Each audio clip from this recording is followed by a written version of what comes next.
Hi, welcome everyone. I'm going to give it just a few seconds and let all of the participants join us. Hope everyone's doing well on this Wednesday for our final in the Webinar Wednesdays series.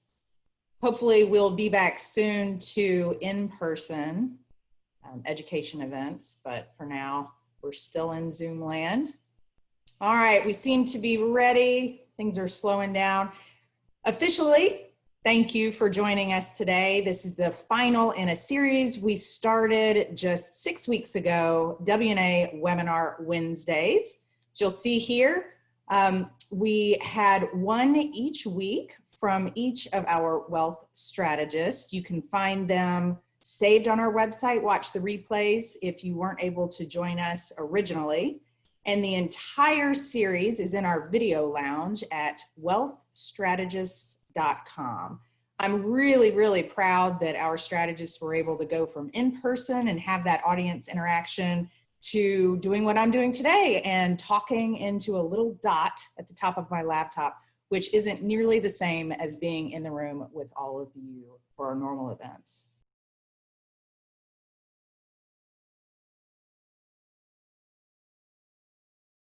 All right, so let's jump into planning with purpose, the gift of disruption. I really wanted to put this presentation together in the wake of all of the disruption and chaos of COVID-19, and really try to take a look at some of the positive things that have come from it. But first, let's take a look at the definition of disruption.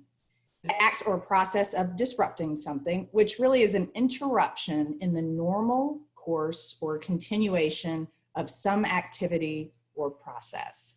So I would venture to say that a pandemic is definitely qualification to be a disruption in our lives. Let's look at some of the common causes of disruption in our lives before the pandemic. One would have been a job change, perhaps a company downsizes. Another one would be the loss of a spouse or a loved one. Maybe the severing of some other relationship in our lives.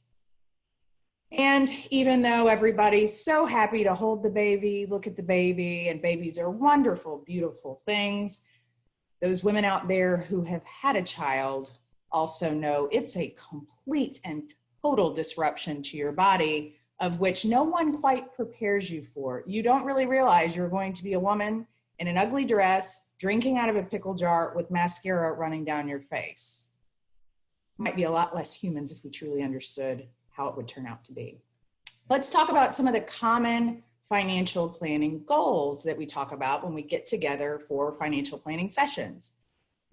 These are very common. There's actually software in the industry that has these as the preset conversations. I want to retire from my current job at age often 65 because it's the default in the software and people just run with it. I want to fund college education for each of my children, important. And I should probably have enough life insurance. I have $1 million, I have $2 million. I'm not really sure why I have that number. So how do I find out if it's enough? So why is it that we're planning for preset common, run-of-the-mill stuff? Then we have these huge life disruptions happen, but we make it through and we figure it out. I'd argue it's because we're more resilient than we think. Let's look at the definition of resilient. Capable of withstanding shock without permanent deformation or rupture, tending to recover from or adjust easily to misfortune or change. So during this self-isolation, this crazy change in our world, our resiliency and our drive is what got us through. Pandemic disruptions, and there's way more than just these few, but these are the big ones I thought I'd highlight. Suddenly we were faced with having our children in our homes at our tables while we were also doing our job or trying to do our job. And for those rock star parents out there, some were trying to do their job and teach their child as the teacher would. I made the personal decision that my little one was going to get an advanced AP course in personal finances during the pandemic. So a little bit of learning, not nearly as awesome as her teacher would have delivered. We were also dealing with maybe children or loved ones who had birthdays, who suddenly couldn't be in the same room as their friends and some of the family.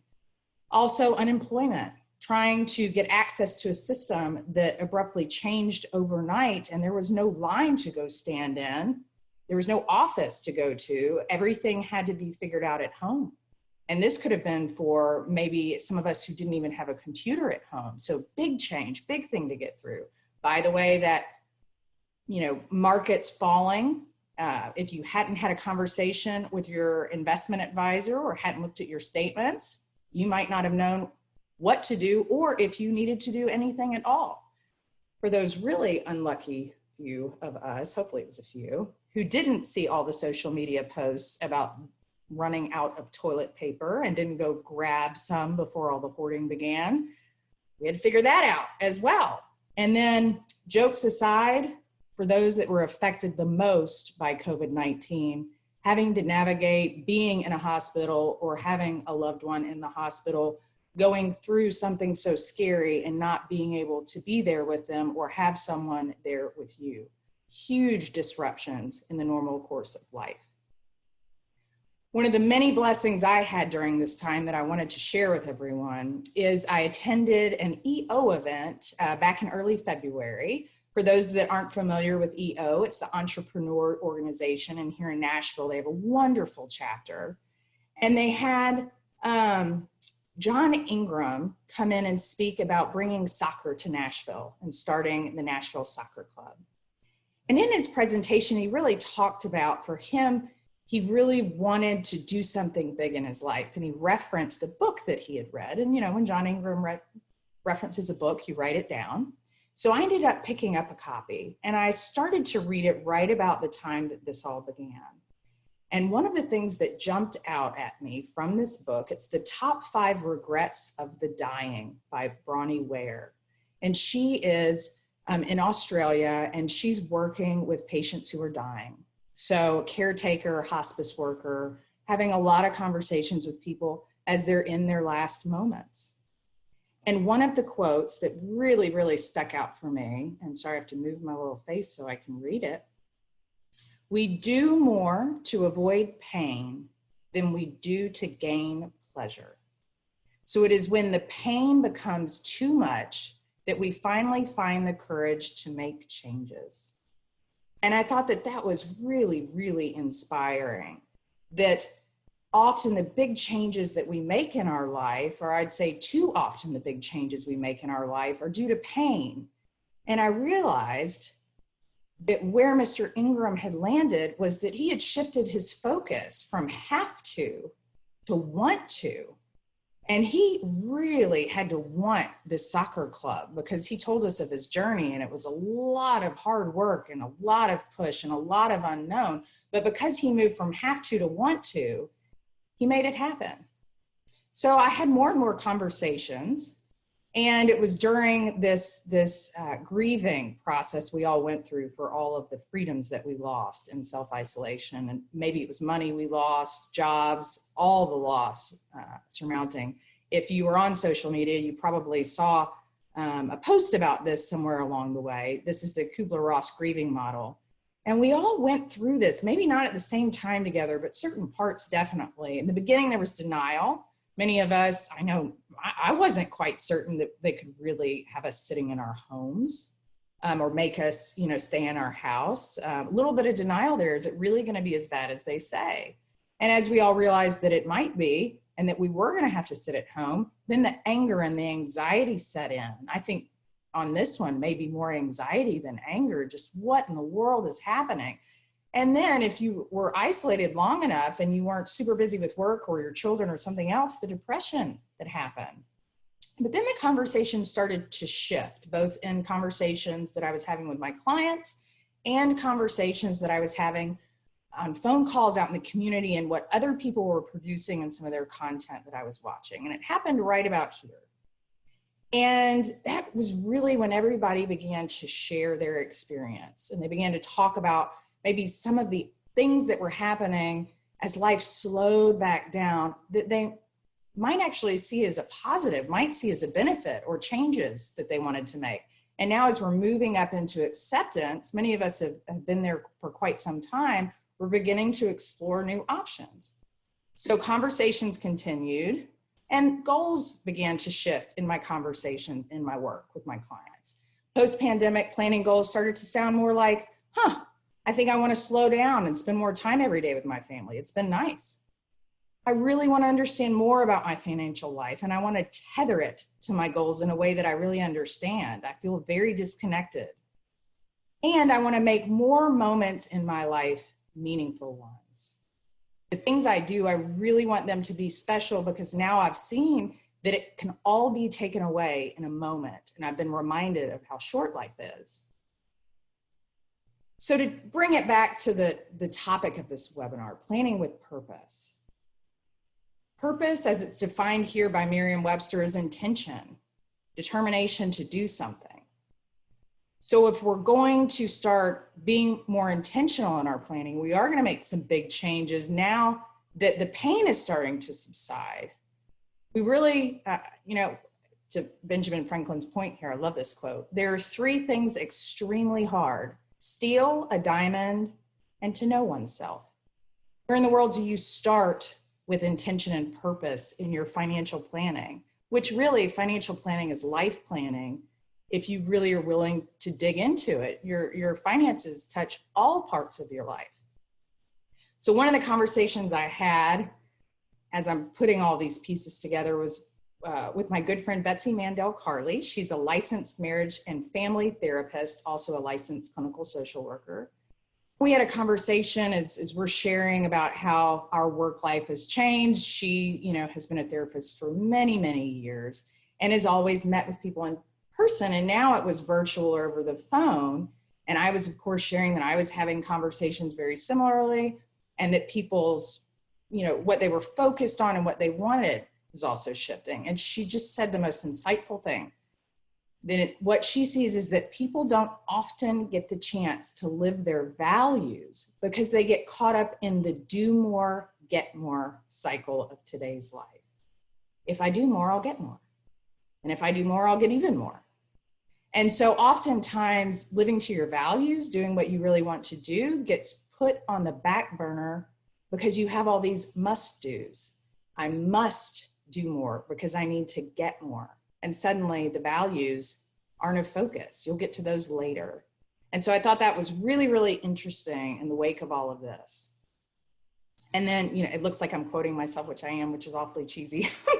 But the conversation that was going on in my head as I'm putting those pieces together was, wow, when I'm doing retirement planning and we have that, remember that preset software default age of 65, I tell people all the time, hey, you've saved enough, you're good to go. You can retire. And more these days, they don't do it. They don't stop working. Because I think the key is it was never about the stopping working. It was about stopping worrying. What are the anxieties we're trying to plan for? And it's not that we want to quit our jobs. It's that we don't have to worry about having to do the job. We want to do the job. So then if you're going to talk about work and jobs, have a conversation with Andy Bailey. Many in Nashville and now the globe. Andy is a thought leader pretty much everywhere now, working with small businesses. He's entrepreneur, author, speaker, and business coach, CEO and founder of Petra Coach. And Petra acts as a coaching system for CEOs and their employees to really help a business move forward. I had a great conversation with Andy. Of course, he was having hundreds of conversations with business owners, which during this time period, they had to have been really intense conversations, trying to figure out what to do with your business, trying to figure out what to do with your team members, just lots of intense decisions and adjustments that had to be made. And in our conversation, this was just a few weeks ago, so things had started to settle down and people go back to normal. And Andy started talking about how this window was closing, where people were becoming a little bit more complacent, and he was hearing more of the, well, we can't do that because.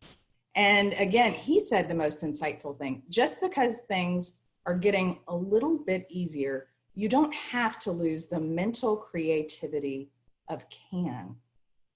And I thought, wow, that's really it. We all had this common disruption. We all had it together in our families and in our work environment, all at the same time. We all had this shared empathy for each other. So there really wasn't much room for we can't. We just had to find a way to do it. Yes, we can. And it's interesting that as things sort of level off and we go back to life as we knew it before, you know, are those can't thoughts start to come back because we're getting busier and busier. And I thought that this really spoke to, if you've been around our firm for some time, we have an ad. It's got a beautiful picture of boats on a sea, beautiful blue. And it says, if you have an objective, get a plan. And if you have a dream, get a strategy. And that really speaks to, for those preset, I want to retire at 65, that's a plan, right? It's just acting on a pretty standard framework. If you have a dream, it's going to require quite a bit of can, and it's going to require even more creativity and putting together strategy, which is one of the reasons I'm at Waddell & Associates. The framework we have to create strategy is tremendous. So another conversation that happened shortly after that one was with Liza Graves. If you're not familiar with her work, she's CEO at SB Media, Style Blueprint, and SB Digital. And Liza's passion is connecting women to their communities. So Style Blueprint is an online digital publication in the southeastern part of the United States. And they cover all the topics that women talk about. One of the best ways I've heard it described is if you set a bunch of women down at a kitchen table, they're going to cover every subject from their kids to their work to the meaning of life. And so Liza had amazing conversations too during this pandemic. We were sharing a little bit, and she said about my work in financial planning and the things that a financial advisor does, there comes a time when you are looking for more than just a yearly check-in based on return rates along with monthly statements, meetings where the financial advisor gets to pat themselves on the back. When you look up and realize the time has come where you want a true partner for your life goals, right? So that's back to financial planning really is more than just the statements or the investments and did you beat the market? It's really about bringing your finances and your life together and using that money as a tool. And I loved thinking this through because one of the things that I've studied in my line of work is that when women sit down and do financial planning, their goal is really to have enough money to spend their time and their energy doing the things they want to do, right? Spend it where they want to spend it. So much more than just the investments, a lot more of what do I want my life to look like, which is so exciting. So as we develop purpose and we look at our life goals and what our intentions are, remember that quote from Ben, it's not easy to know ourselves. Where do we start? My first piece of advice here is to lean into the disruption that already probably exists in your life. If it doesn't, I'm really, really envious of you. And don't tell me that it doesn't. What are the things that are keeping you up at 4 a.m.? When you wake up at 3 or 4 a.m., what's on your mind? If we really believe, Bronnie, in the top 5 regrets of the dying, that we do more to avoid pain than we do to gain pleasure, start with the pain. Start with what's keeping you up at night. Try to remove those anxieties, the things that you know you have to figure out so that you can move on to the things that you want to figure out. And my second bit of advice is to really read this book. I'm going to give you the next few slides, the Cliff's Notes. So if you don't want a spoiler, just turn the volume down and wait till I get through number 5. But it's a wonderful journey with her on some of the things that she realized as she had these conversations. It's amazing.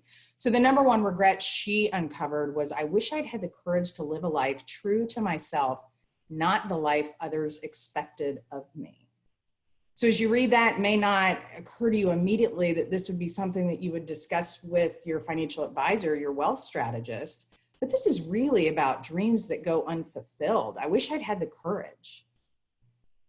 Really, the courage sometimes comes from taking an unknown, applying some logic to it, figuring out, putting the jigsaw puzzle together and figuring out how to get it done. And suddenly the scariness of uncertainty, you have certainty. And it may change your decision. You may decide a dream sometimes is best left a dream, but it's definitely a conversation to bring in the person that you're working with and developing a partnership with for your financial life. You may find out it's a lot easier than you thought it was. Number 2, I wish I hadn't worked so hard. So this one obviously is pretty easy for a financial advisor to help you out with. Maybe work so hard can be changed to work smarter, and that's something that maybe happens inside the walls of the business that you work in. But maybe it's also, you think you have to work hard, but you might have already saved enough money, or you may already have the resources. But if you don't ask the questions and you don't get to the clarity, you may work hard when you don't have to. And if you're working hard because you're not happy in the framework that you've built in your life and other places, as you go through a really intense planning process with purpose, that stuff's going to come up. It's going to get uncovered, why you feel the need to escape with work. Number 3, I wish I'd had the courage to express my feelings. So this one really might be one that's uncomfortable to think about talking about with your wealth strategist. But I have found over the years that a lot of people express their feelings through the financial decisions they make within their family, especially sometimes the breadwinner, the male in the house, will provide and buy. And that's an expression of feeling, not realizing that the absence from the house to go and work was an acceptance of feeling by those in the family. And really thinking through that, maybe it's a wealth strategist hosting a financial family meeting, which we often do to sort of get everybody on the same page. Doesn't mean you have to share the numbers, but you start to talk about the concepts of money together. A lot of times when there's an absence of expressing feelings around money, bitterness grows, resentment grows. Bonnie talks about that. This is a really important one in the framework of your life. Number 4, I wish I had stayed in touch with my friends. I think this one could be a cool one. This one could be a really fun one to tackle because maybe it's a travel budget. Maybe you're no longer close with your friends because they've moved across the globe and you don't feel like you can afford to go and visit them. Let's come up with a plan to do that. That's just setting intention. Number 5, I wish that I had let myself be happier. This covers all of it. Any decision. Any complacent old pattern, to me, this is the one where if you have lost that creativity of can, it's going to be harder and harder to get yourself to let yourself be happy and make those decisions. Hopefully everybody will turn their volume back up if they didn't want a spoiler on that one. As I begin to bring things to a close, I didn't want this webinar to go on super long today since I don't have my math hat on. And this is really conceptual and meant to be inspirational as we close out this webinar series. One of the people that has inspired me most in my field of work, a colleague at another focused financial firm, is Tim Maurer. He's an advisor, speaker, and author in our industry. And several years ago, when I was on the board of the Financial Planning Association in Memphis, I asked him to come and speak to our members during one of our all-day conferences. And Tim's subject matter was tremendous. He walked into the room and he started to tell a story of his life. And one of the quotes that stuck out to me at the beginning of the presentation was, the ability to draw a story from our clients, helping them craft their own narrative, enables us to demonstrate how their lives and finances intersect. But without the ability to recognize and articulate our own story, we are unable to effectively ignite those of others. And Tim is a masterful storyteller. I mean, everybody in the room, as he started to tell about a fateful night where he was injured and there was a traumatic event that happened, everybody was on the edge of their seat. And it really, really brought us all in the same moment to realizing that the conversations that we have in the middle of the intense moments that happen in the families of our clients' lives, there's a vulnerability that's happening on the other side of the table. And I think everybody in that room realized that Tim opening up and showing us his vulnerability balanced things out. And so what I walked away from that was I realized that part of who we are as the wealth strategist that will help you and your family uncover the purpose in your life and how you want to tether your money into it is the stories that we ourselves have walked through. So with that, I'm going to share a little bit of my story. I am not a masterful storyteller like Tim, so I'm just going to do what I do, which make a list. But I, early in my life, had a little bit of front loading of things happen. Lost my mom when I was 6. My poor dad, trying to raise 2 daughters, got remarried. So we had a blended family situation, which if you've done that before, that is not simple. It did not work. So then we had a family divorce, and we all figured out how to be without a mom and the siblings again. Then unfortunately, my dad had a downsizing, had a job loss. And so we all had to figure out what it meant to cut back. And I watched him walk through what was, I imagine, just such a scary time, you know, having to hope and pray that a better opportunity would come along, even better than the one he had before. And thankfully it did. Then unfortunately, his journey was that he'd have an organ fail. So we went through kidney failure and transplant. And it, you know, the financial side alone, going through the healthcare of that taught me many, many lessons, but also managing the medication, the doctors. It was a lot more than just the financial aspects, but it was certainly tethered. Then I had the disruption of having a baby. So I got to experience that. Certainly well worth it. She's awesome. Before I had the baby, though, these are out of order, lost my scholarship. Nicole, we've got to move that. I know you're watching. Lost my scholarship as I was getting my dad through kidney failure. Years later, had the baby, dealt with that disruption. Then a couple years after that, I lost my sister very unexpectedly, right? And the whole family reeled from that. But the lesson I learned there were the documents, the estate planning, that really seems like you're just checking a box. There's a whole experience that's tethered with that. Lots of emotion. If the documents are there, it certainly makes things easier. How the documents are crafted and who's doing what, that's a moment. You know, there's somebody who's going to have to make decisions, and they're going to have feelings in that moment. So it certainly has taught me to walk clients through that moment as much as they're able, to really put some thought into those documents. Went through my own divorce. I'm a certified divorce financial analyst. You would think that that would have been a layup for me. It was not. As soon as the emotion entered, analysis paralysis, I certainly wish that I had been able to bring in a CDFA to work with me. I should have done it, learned that lesson. And then just a few years ago, I was the one holding my dad's hand as he took his last breath. And in that experience, I learned that it's so often we hide from death and pretend like it's not going to happen. And in the back of our minds that we know it happens to everyone. I found it to be just as beautiful and inspiring a moment as bringing a baby into the world as it was holding someone's hand when they left this world. And so thinking through that experience and how you want that to be with your family at the end, there's no use in everybody not talking about it and hiding from it. It's going to happen. So if I can help someone have that own dialogue with themselves, totally worth it to me. Because for me, my story is disruption. And instead of doing a source down there at the bottom, you'll see inspiration, Carol Lee Royer. Carol Lee is on our team, and she is one of the most passionate financial planners I've ever met. You put a plan in front of her and she lights up like a Christmas tree, trying to find all the pieces of the puzzle and how it can fit together just perfectly.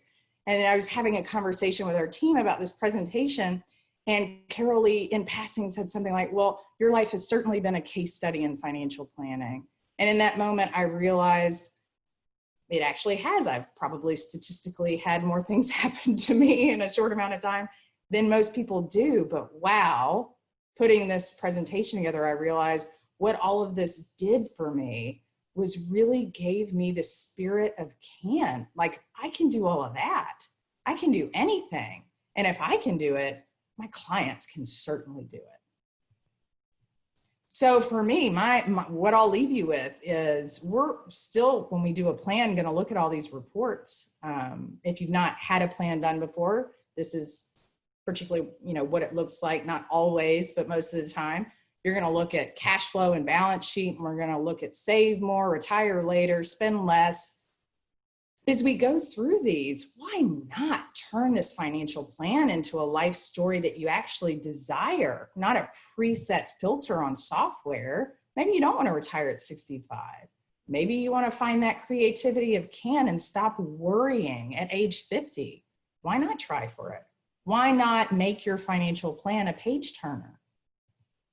So in closing, we're not going to do questions today. If you do have questions for me, shoot me an email. Also go online. You can find my email there. You can type them in the box real quick, but I'll follow up one-on-one with everyone. If you'd like to opt into my personal email list where I share more about behavioral finance than I do the investments, you can text no regrets to 44222. So you take out your cell phone and just like it's a phone number, type in 44222 and then just type the word no regrets, all one word, and that will opt you in once it asks you to enter your email address. You can also visit wealthstrategist.com and click in the upper right-hand corner, talk to a strategist. That actually will take you to a page that takes you right to my calendar. Go ahead and book some time with me. I would love to help you plan with purpose and help you uncover the gift of disruption. Thanks, everybody. Have a great week.